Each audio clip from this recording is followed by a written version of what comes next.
তো hello everyone, duty থেকে রুমে এসে বেরিয়ে পড়লাম গড়িয়াহাট শপিং করতে। আর সাথেই ছিল আমার মাসি আর দিদি। তো ফার্স্টে চলে গেছিলাম এই দাদার দোকানে। ব্লাউজের দোকানে প্রচুর স্টক থাকলেও কি হবে, আমাদের যেটা দরকার সেটাই পাচ্ছিলাম না।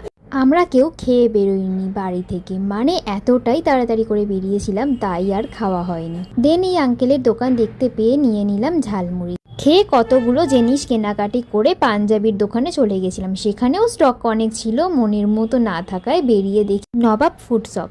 তো সেখান থেকে এগরোল খেয়ে আবার একটা পাঞ্জাবির দোকানে গেলাম।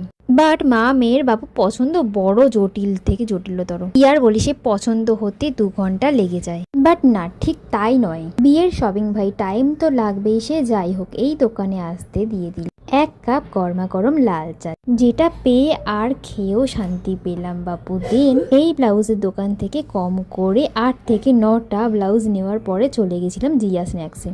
তো তারপর সেখান থেকে নিলাম 2 প্লেট চিকেন বিরিয়ানি আর 1 প্লেট চিকেন মোমো ওখানে বসে খাওয়ার জন্য। স্যুপটাতে চিকেনের পরিমাণ অনেকটা বেশি থাকলেও কি হবে, স্যুপটা অতটাও ভালো টেস্ট। বাট মোমোর সাইজ আর স্টাফিং দুটোই বেশ ভালো। তো মোমো খেতে খেতে এদিকে মাসি কি করেছে, পার্সেল বিরিয়ানি যেটা ছিল সেটা ওপেন করে খেয়ে নিল, কারণ আমাদের প্রচণ্ড খিদে পেয়েছিল গাইস। তখন বাজে প্রায় 8টা, সেই বাড়ি থেকে বেরিয়েছি 2টোর সময়। দেন স্টেশনে গিয়ে খেয়ে নিলাম 3 জনে মিলে দুধ চা। গড়িয়াহাটে পাঞ্জাবি পছন্দ না হওয়ায় শিয়ালদাতে নেমে আবার এই দাদার দোকানে চলে গেলাম পাঞ্জাবি কিনতে।